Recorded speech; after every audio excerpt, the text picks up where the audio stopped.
everybody, it's Jenny from the Missouri Star Quilt Company, and I've got a fun project for you today. Take a look at this quilt behind me. Isn't this great? There's a lot of movement going on, a lot of color up here, and I can hardly wait to show you how to do it. So to make this quilt, what you're going to need is one roll of 2.5-inch strips, and we have used a Diehl line, and it's just vibrant and yet still homey. It's called Esther's Heirloom Shirtings, and it's for Henry Glass. You're also going to need some accent fabric. So this burgundy here, you're going to need 1¼ yards of that. And for the white, which is the other accent fabric, you'll also need 1¼ but if you want to include your first border in that, it's 1¾ so not much more, and you get that inner border as well. This outer border out here, this is 1½ yards, and it's a nice big 6-inch border. Our back here, this is a pretty back, and it is 5½ yards, and it makes a pretty good size quilt. This is 75 by 90. So let me show you how to do this, because this is way easier than it looks. All right, so what we're going to do, we're going to start with 2 strips like this, and we are going to sew them together. Now I have a set here that's sewn together, so you can see this right here. So here's my 2 strips. We've laid them together, sewed 1/4 inch right down the side, and now we're going to open this up and we're going to make some cuts. To cut these, we're going to use the Clearly Perfect slotted trimmer right here, and it's the trimmer B, and I have A, so let me get B right here. So here is B. B are the hole sizes, and so we're looking for this to be a 6-inch cut, and the 6-inch ought to fit exactly on your strip set. You can see right here, let me show you. Right here you can see it fits. If I line up the bottom with the bottom edge of my strip, it's perfect. So you're going to cut your whole strip out like this, and we're just going to make that cut, and then we're going to flip our ruler like this, and we're just going to keep cutting. We have that one side already done. Line up your trimmer with the bottom edge of your fabric, cut down the side, and you can cut off these little ends right there. That will help you a little bit in your lining up. I have all kinds of things caught here. All right, so now I'm going to flip this back over, and I'm going to, again, line it up on the bottom. Make sure I got a good hold on it this time, because it slid a little bit that last time. I don't know if you noticed that, but it did. And here we go. And this one feels like it needs to be squared up a little bit. It must have been my slide. Take time to do this while you're doing it, because you want them to, when you start doing them, you're not going to remember that this one's a little bit off.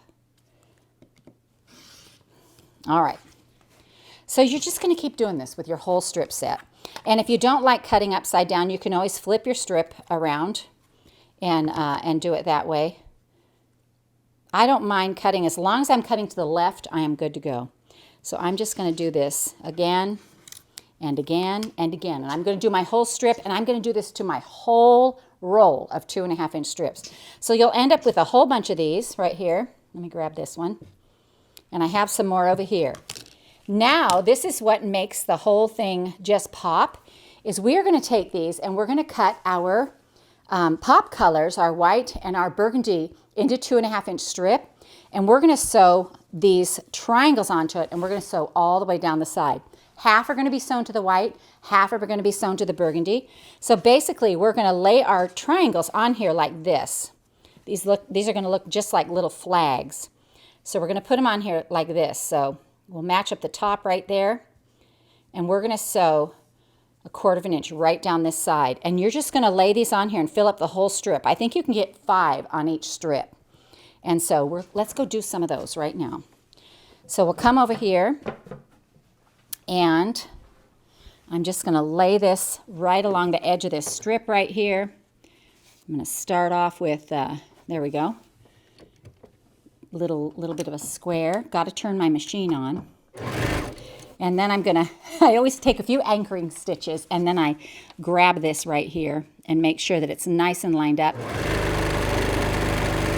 So once we get this first triangle on, before you put that second one on, you have to remember when you open it up, we're going to have to cut down. So you want to leave about 2.5 inches in between each triangle set that you put on.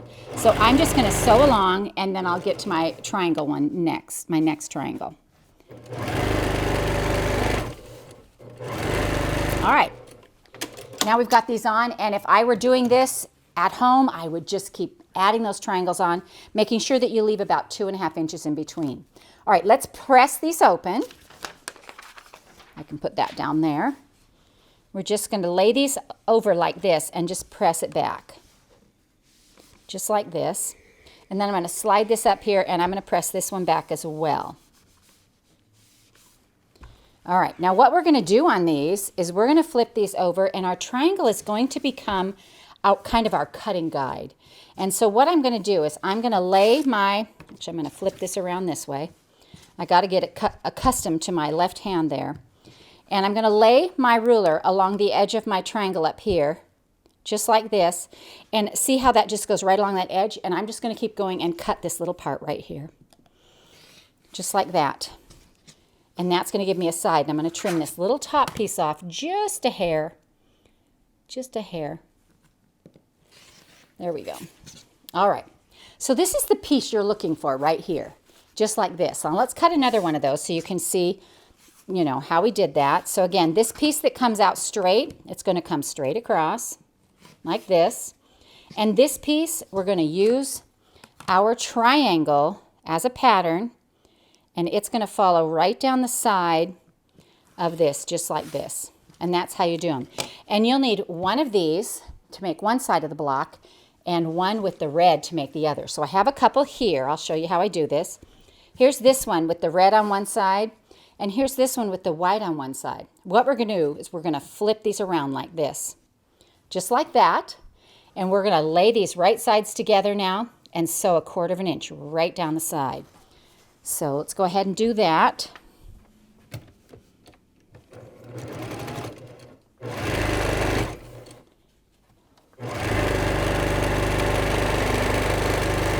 All right, now we're going to press these open, and this makes 1/4 of our block.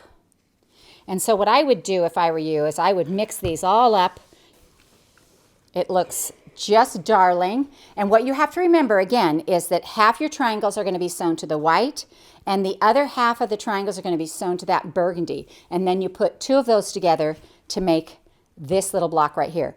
When you're ready to put your blocks together, we're going to look where they come together right here. We're going to look for putting them together like this. We're going to put 4 of these together just like this. I have some over here.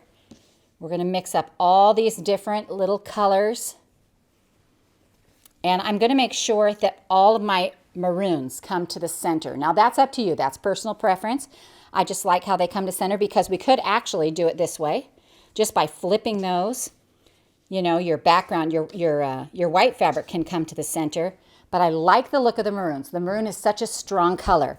So we're going to do ours with the maroon to the center. But feel free to play with them because, you know, as you put them together and you stand back and look at them, you may feel differently about each thing. So we're going to sew these together, 2 on this side, these 2 on this side, and then we'll sew them together in the middle, just like a giant 4 patch. And we'll just come over here and do that. So I'm just lining these up. There's not really anything to match on these, and so it makes it one of those blocks that's really a low stress block.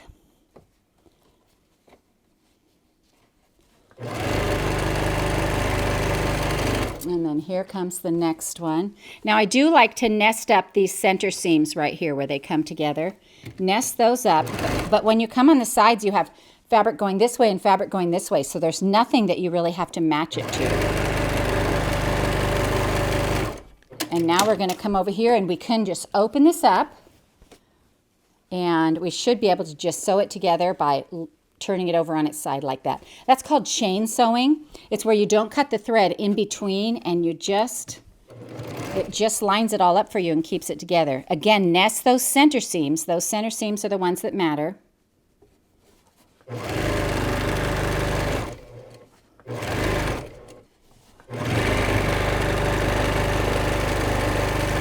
And just like that, your block is finished. Let's take a look at it. Hey, that looks pretty cool. Looks awesome. Let's iron that. All righty.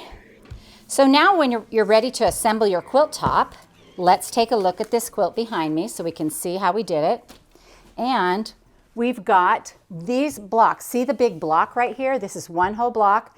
We just sew it to the next to the next, to the next. So we've got 4 across and 1, 2, 3, 4, 5 down. This makes 20 big blocks. So I want to point this out when you put these together, like when I get ready to sew this one to this one. Don't think that, so like this, these 2 reds don't match up. They offset like this, and it forms a whole secondary block. This is a fun, quick, easy project and a great way to use up some of those 2.5-inch strips. And we hope you enjoy this tutorial on the Brilliant Swirl from the Missouri Star Quilt Company.